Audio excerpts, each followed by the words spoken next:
Don't argue with my wife in her house. My son yelled, even though it was my house. I was in my kitchen, the one I designed myself 40 years ago, when my son told me I was no longer welcome in my own home. He didn't use those exact words, of course. He used his wife's words. He stood there, his face a thundercloud of misplaced loyalty, and shouted, "Don't you dare argue with my wife in her house." And in that single, brutal moment, the life I had built, the very foundation of my world, cracked right down the middle. They thought I was just a tired old woman who would crumble. They had no idea I was the one who had laid every single brick. They say that a home is built with love and dreams. If that's the case, then my story isn't just about a house, it's about the demolition of a life's work, and the impossible choice I had to make to rebuild it from the rubble. If you've ever felt invisible in your own life, or been pushed to the edge by the people you love most, then you know this isn't just a story about revenge. It's about reclamation. Stick with me through this, and if my journey resonates with you, consider subscribing to the channel. Sometimes, hearing someone else's story is the only way to feel like you're not alone in your own. Now, let me take you back to the beginning. Before the storm. Part 1, The Gathering Clouds. 40 years is a long time. It's long enough to watch a sapling grow into a towering oak that shades the entire front yard. It's long enough for the sharp edges of new floorboards to soften under the weight of countless footsteps, first my husband David's heavy work boots, then my son Brian's clumsy toddler stumbles, and eventually, the gentle, worn-in shuffle of my own slippers. I remember standing with David on this empty plot of land, nothing but dirt and wild grass around us. He held up the blueprints, his eyes shining with a vision I could barely grasp. "Right here, Margaret," he'd said, his voice thick with excitement, pointing to a patch of weeds. "This will be our kitchen. And we'll put a big window over the sink, so you can watch the seasons change while you wash up." He was a builder by trade, but this house, this was his masterpiece. And I was his partner in every sense. I wasn't just the woman who brought him lemonade while he worked under the hot sun. I was the one who helped him hoist drywall. I learned to mix mortar. My hands, now wrinkled and spotted with age, were once calloused and strong from sanding the very hardwood floors that my daughter-in-law would one day deem hopelessly outdated. Every nail, every tile, every single shingle on the roof held a memory. The faint scent of sawdust and David's pipe tobacco that lingered in the study for years after he passed, that was the ghost of our shared dream. This house wasn't just wood and stone, it was the physical manifestation of our life together. When David died 8 years ago, the silence in the house was deafening. The vibrant heart of our home had stopped beating. Brian was wonderful then. He'd call every day, drive over from his cramped city apartment 3 times a week with groceries, his brow furrowed with a genuine concern that soothed the raw edges of my grief. He was my rock, the living legacy of the love I'd shared with David. About 2 years after David's passing, Brian started dating Emily. The first time he brought her over, I was hopeful. She was polished, articulate, and seemed to adore my son. She looked around the house with wide, appreciative eyes. "It's beautiful, Margaret," she'd said, running a perfectly manicured finger along the oak mantelpiece David had carved by hand. "It has such history." At the time, I thought she meant it as a compliment. I see now it was an assessment.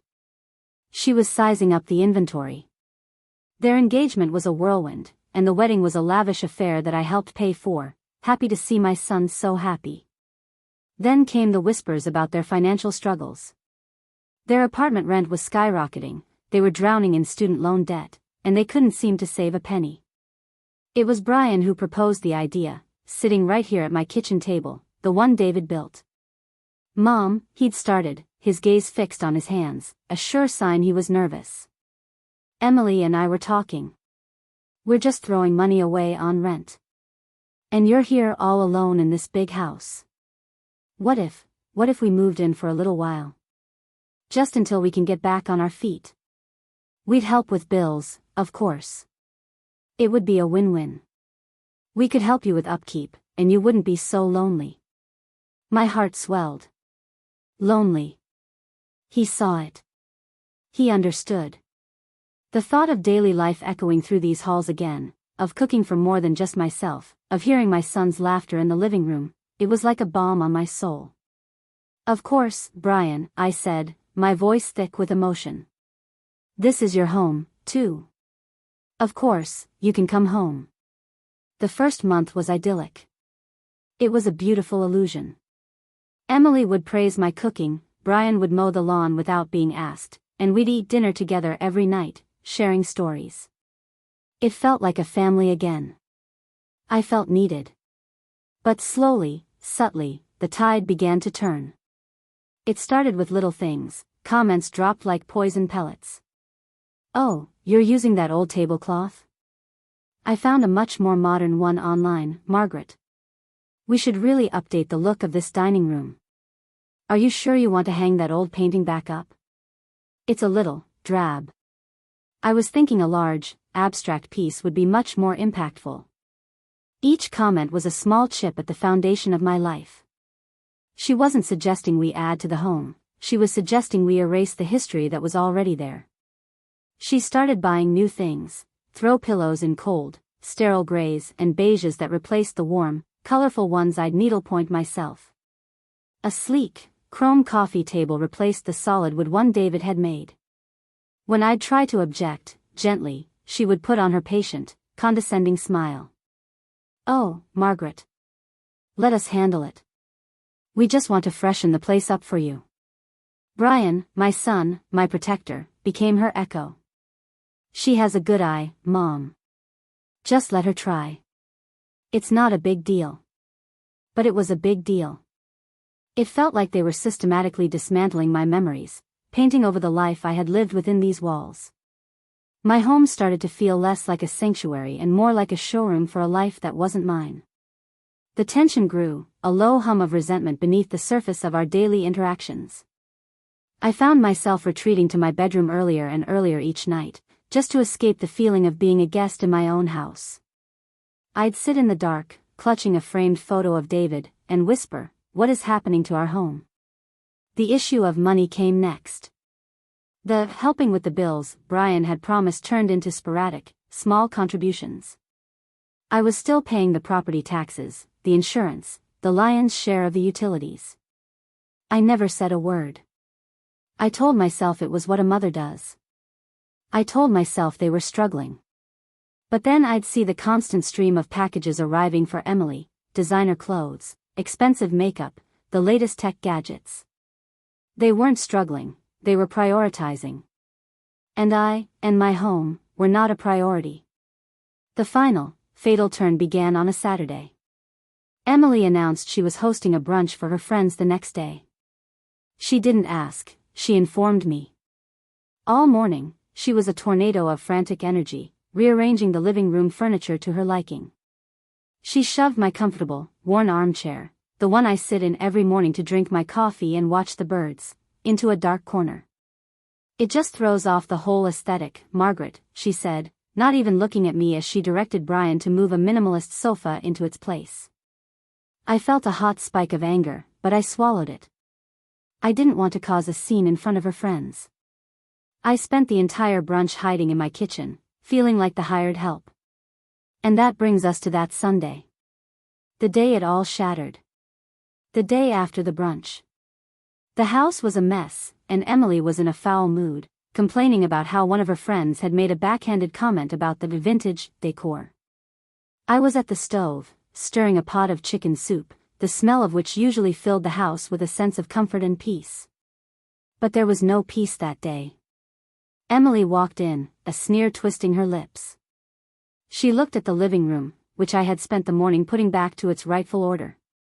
My armchair was back in its sunny spot by the window. "Honestly, Margaret," she began, her voice dripping with that saccharine condescension she had perfected. "You really should let younger people handle decorating. This is it's outdated. It's embarrassing." I gripped the wooden spoon, my knuckles turning white. The soup bubbled, forgotten. "This is my home, Emily. And that is my chair. It has been in that exact spot for 30 years. She laughed. A short, sharp, ugly sound. That's the problem. Nothing ever changes with you. You're stuck in the past. She took a step closer, her voice dropping to a conspiratorial whisper, as if she were letting me in on a secret I was too stupid to have figured out on my own. And speaking of the past, maybe it's time you started contributing more. You know, paying rent. Since you're still living here. It's my home now, after all. My home now. The words hung in the air, thick and suffocating. The spoon slipped from my numb fingers and clattered onto the floor, splashing hot soup onto the tiles I had laid with my own 2 hands. The sound was like a gunshot in the sudden silence. I stared at her, this stranger in my kitchen, this usurper who had so effortlessly stolen not just my furniture, but my son, and was now attempting to steal the very roof over my head. Before I could form a coherent thought, before the raging inferno in my chest could find a voice, Brian came stomping into the room. He must have heard her last sentence from the hallway. He didn't look at me.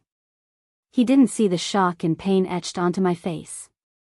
He only saw his wife, standing there with a look of feigned victimhood. "Mom, what's going on?" he demanded. Emily's face crumpled beautifully. "Your mother is being difficult, Brian. I just made a simple suggestion about the furniture and she got hostile. And I mentioned rent, and she..." Brian's face darkened. He turned on me, his eyes cold. The look in them was a betrayal sharper than any knife. "Don't you dare argue with my wife in her house," he shouted. His voice, the same voice that once called for me in the night after a bad dream, the same voice that told me he loved me, echoed off the cabinets I had built. Her house. He said it too. He believed it. In that moment, he wasn't my son. He was her husband. And I was just the inconvenient, outdated old woman who was in their way. Something inside me snapped. Not in a loud, explosive way. It was a quiet, cold, clean break. The raging fire in my chest was instantly extinguished, replaced by a strange and terrifying calm. The hurt was so immense, so profound, it transcended tears. It settled deep in my bones, hardening into something else. Something solid. Something like steel. I looked from my son's furious face to my daughter-in-law's smug, triumphant one. I offered them a small, serene smile. The kind of smile that doesn't reach your eyes. "You're right," I said, my voice barely a whisper, yet it cut through the tension like a razor. "Let's not argue in her house." I bent down, slowly, my old joints protesting, and picked up the fallen spoon. I placed it gently in the sink, turned off the stove, and walked out of the kitchen without another word, leaving them standing there in their stolen kingdom. They thought they had won. They thought they had finally broken me. What they didn't know was that they hadn't broken me. They had just armed me. And as I walked up the stairs to my room, I wasn't retreating. I was reloading. Part 2, The Weight of a Stolen Crown. The silence that followed me up the stairs was heavier than any argument. It was a silence of victory on their part, and a silence of profound, deafening realization on mine. I closed my bedroom door, the soft click of the latch sounding like a vault ceiling shut. I didn't cry. I sat on the edge of my bed, the quilt my own mother had made for my wedding pulled tight around my shoulders, and I just breathed. In and out. I focused on the rise and fall of my chest, a desperate anchor in a world that had suddenly tilted off its axis. Downstairs, I could hear their voices, muffled but clear enough. Emily's was high and triumphant, Brian's was a low, placating rumble. They were probably celebrating. Congratulating themselves on finally putting the old woman in her place. The thought sent a tremor of ice through my veins. This wasn't just a disagreement. This was a coup. A quiet, domestic overthrow where I was the deposed queen, exiled to a single room in my own palace. That night, sleep was a stranger. Every creak of the house, sounds that had once been comforting, the familiar groans of a home settling, now sounded accusatory. The wind whistling through the eaves seemed to whisper her house, her house, her house. I stared into the darkness, the events of the day replaying in my mind like a horror film. It wasn't Emily's cruelty that wounded me the most. I had come to expect that. It was the look on Brian's face. The utter lack of recognition. He had looked at me as if I were a stranger, an obstacle. How could the boy whose scraped knees I had bandaged, whose fevers I had cooled with a damp cloth, whose heart I had mended with stories and hugs, now look at me with such cold dismissal? I realized then that I hadn't just lost a battle over furniture. I had lost my son. Emily hadn't just moved into my home, she had colonized his heart, planting her flag and claiming the territory as her own. I was the native, pushed to the fringes, my history and my claims deemed irrelevant. The next few days were a masterclass in psychological warfare. Emily was emboldened by her victory. She moved through my home with the unassailable confidence of an owner. She'd hum while she made coffee in my kitchen, pointedly using a new, garish mug she'd bought instead of the ceramic ones David and I had picked out together on a trip to the coast. She started answering the home phone, her voice a bright, cheerful, "Hello, Brian and Emily's residence." My name, Margaret, was erased. Brian, for his part, avoided me. If we passed in the hallway, his eyes would dart to the floor. He'd offer a mumbled, "Hey," and rush past. The guilt was radiating off him, but it wasn't strong enough to compel him to apologize. It was the weak, suffocating guilt of someone who knows they've done wrong but is too cowardly to defy the person who led them there. His shame was a wall between us, thicker and more impenetrable than brick. I tried once, and only once, to breach it. I found him alone in the garage, sorting through some old tools. It was David's space, and for a moment, seeing Brian standing there, I saw a flash of his father. "Brian," I said softly, my voice tentative. "Can we please talk about what happened?" He flinched, not turning to face me. He picked up a wrench, weighing it in his hand. "Not now, Mom. I'm busy." "It will only take a minute," I pleaded, taking a step closer. "I don't understand what's happening. This is our home." "It's Emily's home too, now," he said, his voice flat and hard. He finally turned to look at me, and the coldness was back in his eyes. "You're making this really difficult, you know. She feels like she's walking on eggshells around you. She's just trying to make this place feel like her own. Why can't you just accept that? Accept that I'm a guest here?" The question slipped out, sharper than I intended. "I didn't say that," he snapped, his defensiveness flaring. "God, you always have to be so dramatic. Just, drop it. Okay? For my sake. Just drop it." He walked out of the garage, leaving me standing alone amidst the ghosts of a better time, the smell of sawdust and oil a painful reminder of a man who would never have allowed this. That was my answer. There was no reasoning with him. He had made his choice. His wife's comfort was more important than his mother's dignity. My pain was an inconvenience to their happiness. The final straw wasn't a shout. It was a piece of paper. I came downstairs one morning to find a brochure on the kitchen table. It was for a luxury retirement community an hour away called Golden Vistas. It was glossy, filled with pictures of smiling, white-haired seniors playing shuffleboard and taking watercolor painting classes. A small, neat sticky note was attached to the front, in Emily's perfect, loopy handwriting. It read, "Thought you might be interested.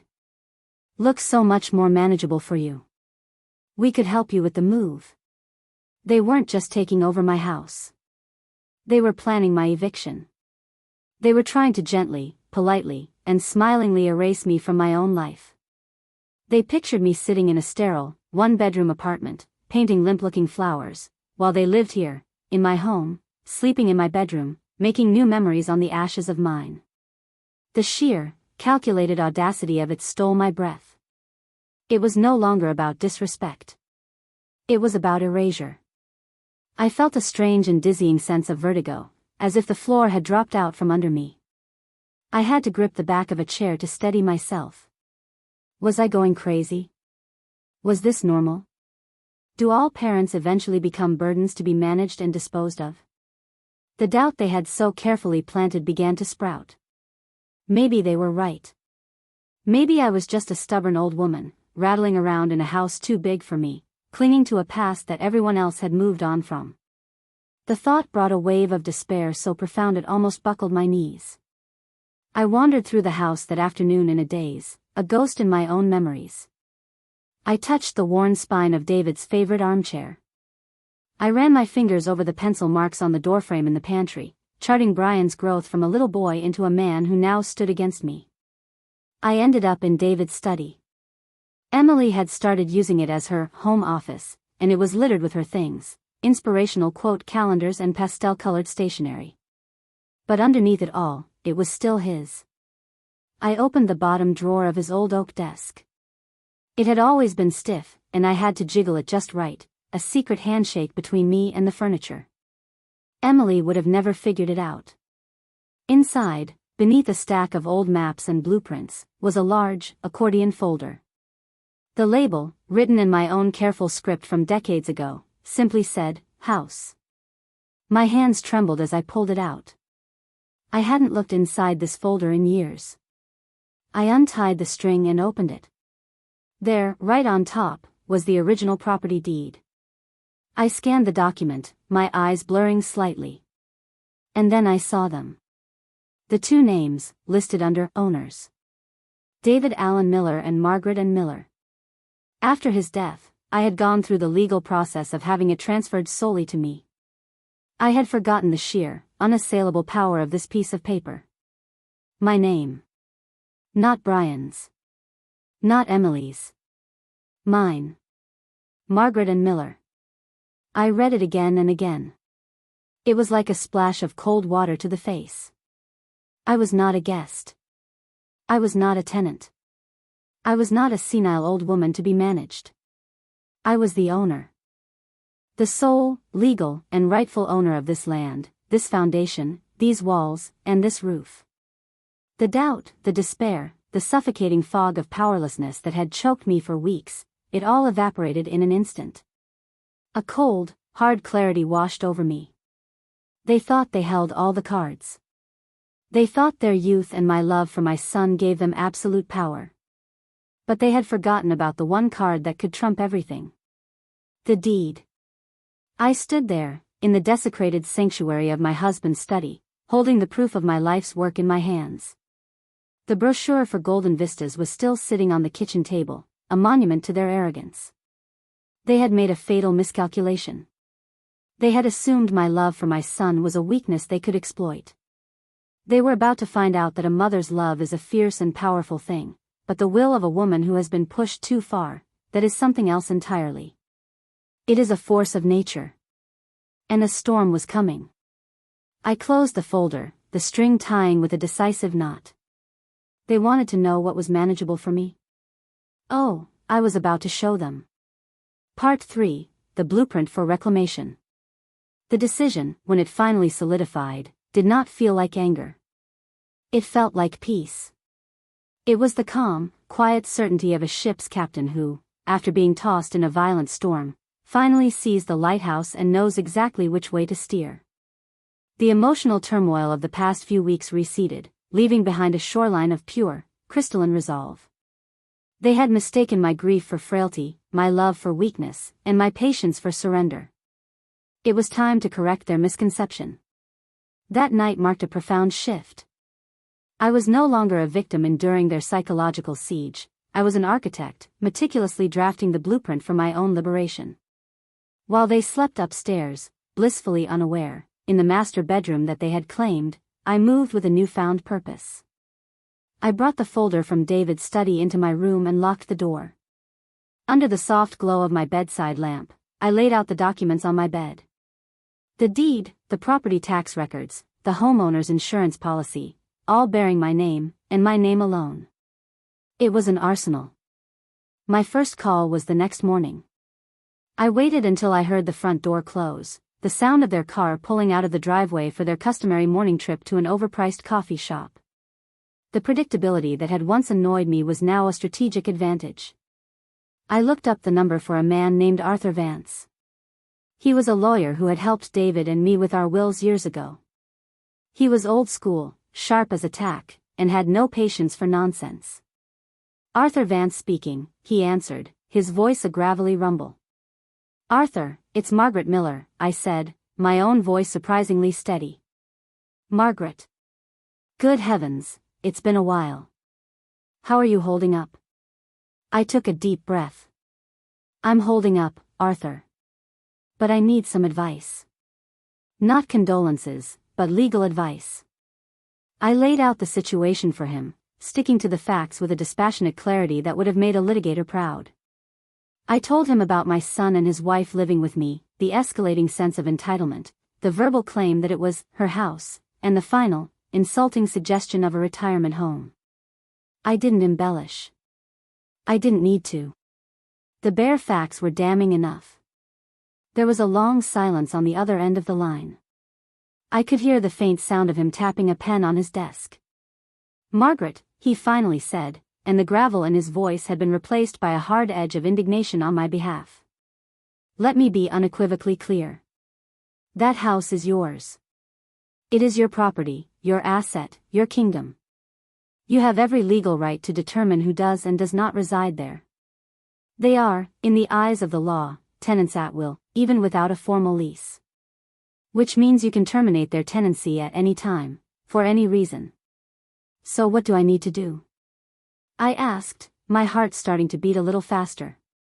Legally, you should give them written notice to vacate, usually 30 days, he explained. That's the textbook way. It involves paperwork, potential court filings if they refuse. It can be a long, drawn-out mess. He paused again. But let me ask you a question, Margaret. Do you want to do this the textbook way, or do you want to solve the problem? I want to solve the problem, Arthur, I said, without hesitation. All right then, he said, and I could almost hear him smile. The deed is solely in your name. You control access to the property. If you were to, say, change the locks while they were out, you would be well within your rights. They might call the police, but once you show an officer the deed with your name on it, their argument becomes a civil matter, not a criminal one. The police will tell them they have to take it to court. And believe me, no judge in this county would rule against a woman in your position. They'll advise them to collect their belongings and leave peacefully. He cleared his throat. It's an aggressive move, Margaret. It's the nuclear option. But it is decisive.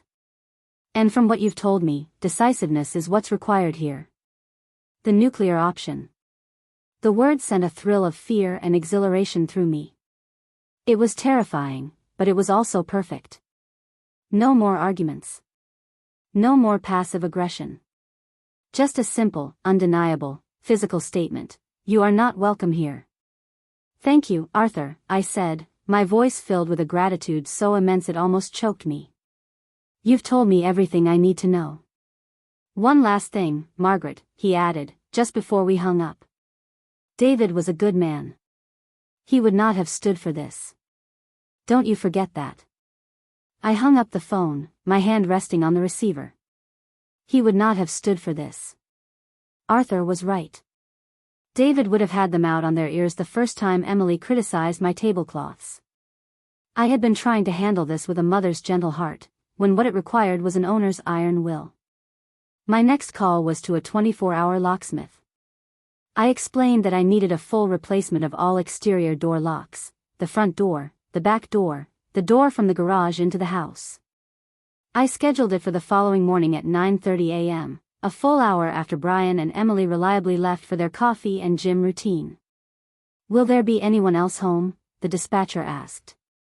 No, I said, the word tasting of finality. I will be the only one here. The rest of the day was the most surreal performance of my life. I had to pretend that nothing had changed. I was a spy in my own home, gathering intelligence and waiting for the moment to strike. When they came home that afternoon, Emily was giddy about a new set of outrageously expensive yoga pants she'd bought. She prattled on about them at dinner, not noticing that I was barely eating, that my smile was a carefully constructed mask. I just nodded and hummed in all the right places, a benign old woman fading into the wallpaper. Brian tried to engage me once. Mom, you're quiet tonight, he said, a flicker of something, maybe concern, maybe just curiosity, in his eyes. "Just a little tired, dear," I said, patting his hand. The gesture felt alien. My hand was a prop, my voice a recording. Inside, I was a coiled spring of adrenaline and anticipation. I was counting the hours. That night was the longest of my life. I didn't sleep a wink. I didn't even try. Instead, I embarked on a silent, final patrol of my home. I walked from room to room in the darkness, the moonlight painting silver stripes on the floor. I stood in the living room and looked at the armchair they had disdained, the mantel David had carved, the walls that had absorbed 40 years of laughter and tears. This wasn't just about kicking them out. It was about performing a spiritual cleansing. An exorcism of the entitlement and disrespect that had poisoned the air. I thought about the good memories, the beautiful ones. Christmas mornings with wrapping paper strewn everywhere. The smell of birthday cake. Brian, as a teenager, trying to sneak in past curfew and tripping over the cat, the ensuing racket waking the whole house. I let the warmth of those memories fill me up, fortifying me against the coldness of what I had to do. This act wasn't an erasure of that love, it was a desperate, necessary measure to protect its memory from being tarnished beyond recognition.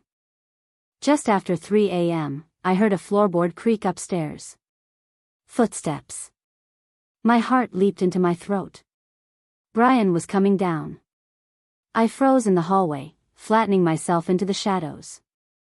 He came down the stairs, a shadowy figure in the gloom, and went into the kitchen. I heard the refrigerator open, the glug of water being poured into a glass. He was just feet away from me. If he had turned on the light, he would have seen me. He would have seen the look in my eyes and known that something was wrong.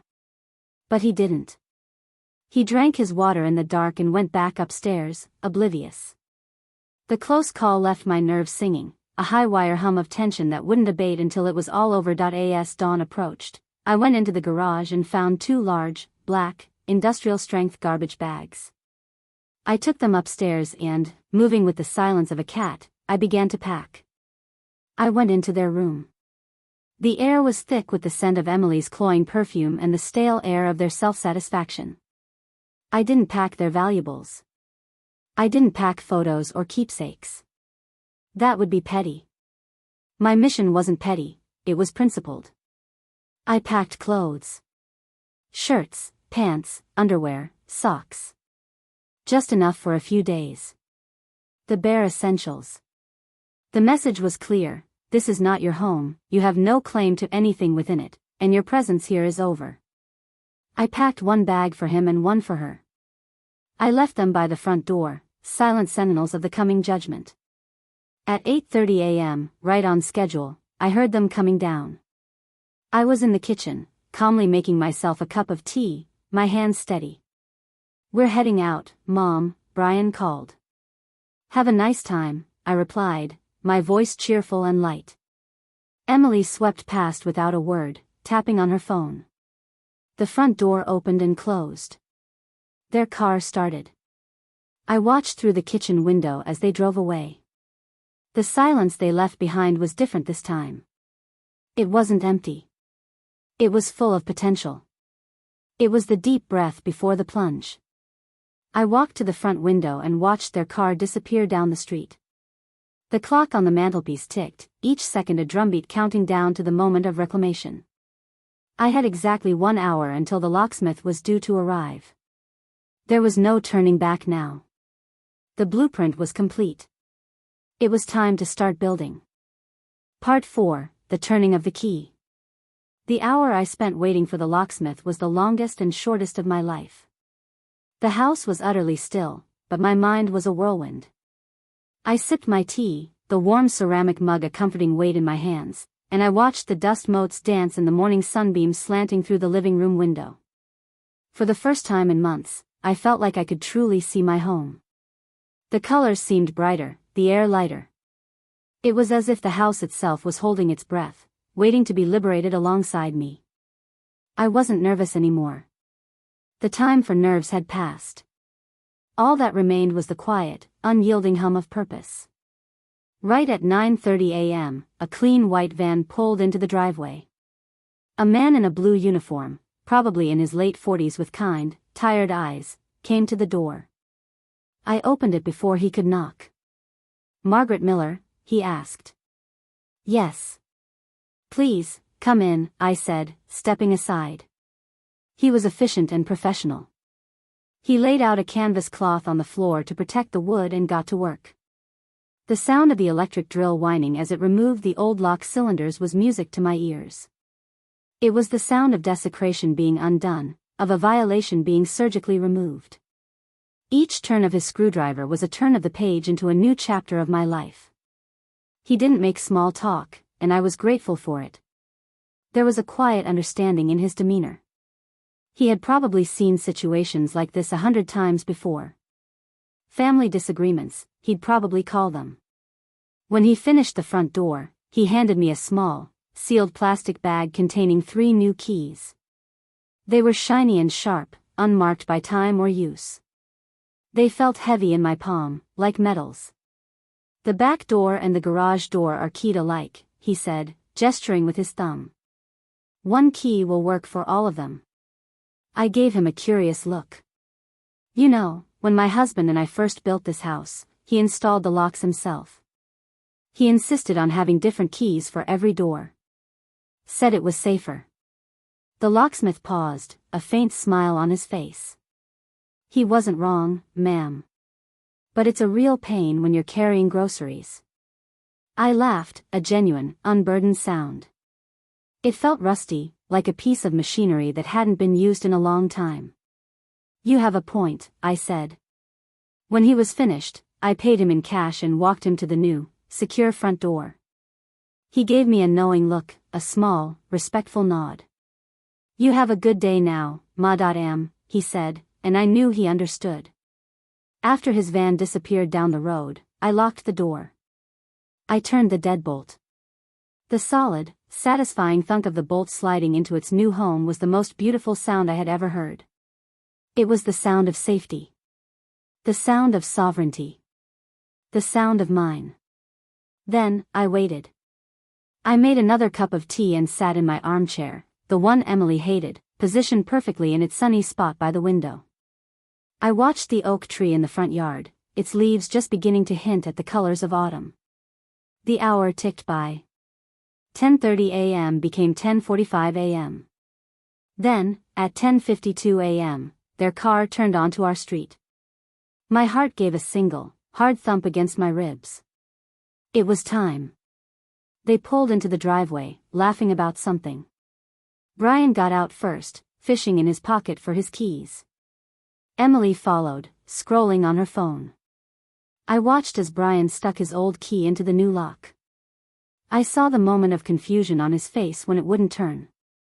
He tried it again, jiggling it with more force. Nothing. "What the hell?" he muttered, loud enough for me to hear through the window. Emily looked up from her phone, her brow furrowed in annoyance. "What's wrong?" "The key's not working," he said, his voice a mixture of frustration and bewilderment. He tried the deadbolt. Nothing. He rattled the doorknob. Emily strode up to the door and snatched the keys from him. "You're doing it wrong, let me." She tried. And she failed. The panic began to set in. "What is going on?" she shrieked, her voice rising in pitch.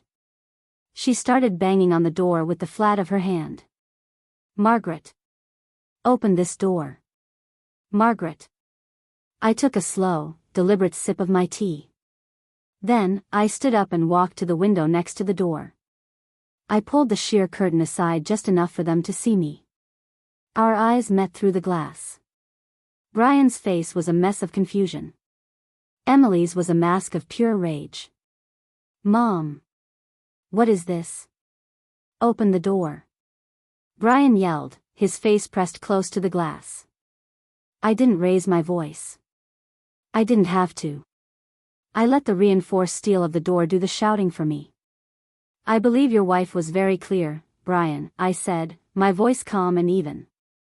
"We shouldn't argue in her house." I looked directly at Emily, whose face was turning a blotchy red. "But the thing is, this isn't her house. It's mine." And you certainly can't argue in it either. The comprehension dawned on Emily's face first, followed by a wave of incandescent fury. You bitch, she screamed, her voice cracking. You conniving old bitch. You can't do this. I'll call the police. Please do, I said with a serene smile. I have all my paperwork right here on the table. Brian just stared at me, his mouth hanging open. The fight drained out of him, replaced by a look of utter, pathetic disbelief. He finally understood. He had backed the wrong horse, and she had just led him right off a cliff. Mom, please, he begged, his voice small. Don't do this. I ignored him. I walked to the door, unlocked the deadbolt, opened it just a crack, leaving the chain on, and pushed the 2 black garbage bags out onto the porch. They landed with a soft whump. I believe these are yours, I said. You'll find a perfectly adequate motel about 3 miles down the road. I suggest you get there before they run out of rooms. And then I closed the door, slid the deadbolt home, and walked away, not looking back. The screaming and banging that followed was epic. Emily unleashed a torrent of threats and curses that would have made a sailor blush. Brian just kept pleading, his voice getting hoarser and more desperate. I went back to my armchair, picked up my teacup, and turned on the radio to a classical music station. The soaring notes of Vivaldi drowned out the ugly sounds of their entitlement imploding on my front porch. Eventually, the noise stopped. A car door slammed. Then another. The engine roared to life, and I heard the squeal of tires as they sped away. And then, silence. A pure, beautiful, perfect silence. It was the most profound quiet I have ever experienced. It was the sound of peace. Of freedom. Of victory. I walked through the house, my house, and took a deep, cleansing breath. The air already felt cleaner. The faint, cloying scent of Emily's perfume was already starting to fade, replaced by the familiar, comforting smell of old books and lemon polish. My home was mine again. Word, of course, got around our small town.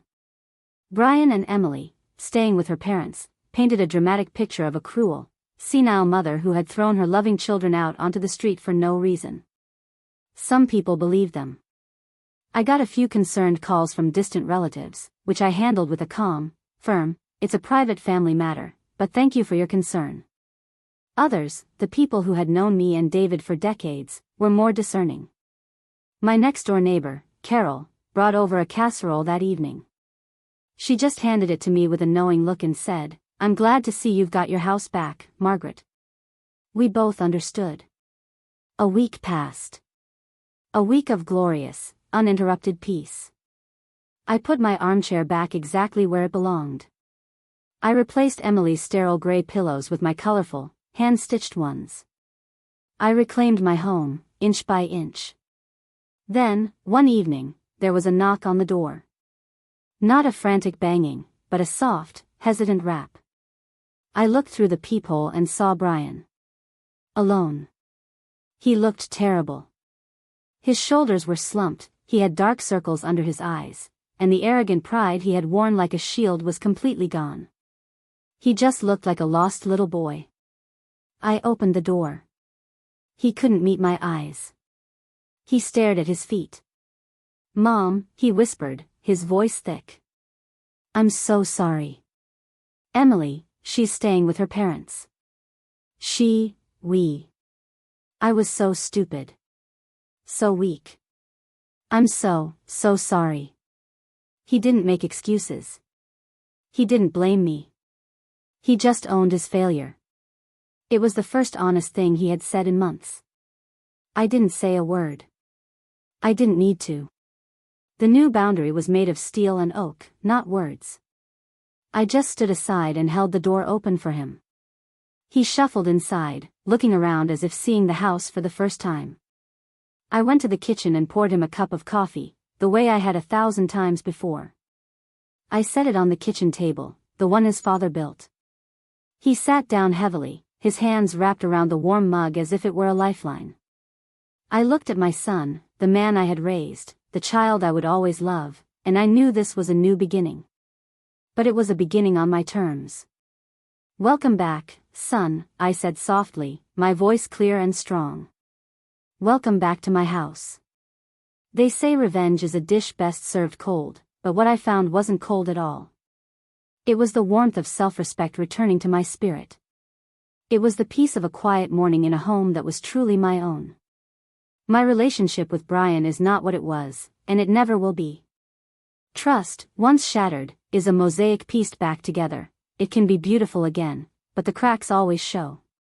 He is working to earn back his place in my life, not just in my house. And Emily? I haven't heard from her, and I don't expect I ever will. Some lessons, I suppose, are learned the hard way. My house is quiet now, filled not with tension and resentment, but with the echoes of a life well lived and the promise of a future lived on my own terms. I didn't do it to be cruel. I did it because when someone tries to tear down the home you built, sometimes you have to remind them, and yourself, who is holding the deed. Thank you for listening to my story. If it touched you, or if you've ever had to fight to reclaim a part of yourself that someone tried to take, leave a comment below. It helps to know we're not alone. And don't forget to subscribe for more stories of justice and vindication. Until next time, be kind, but remember to be strong.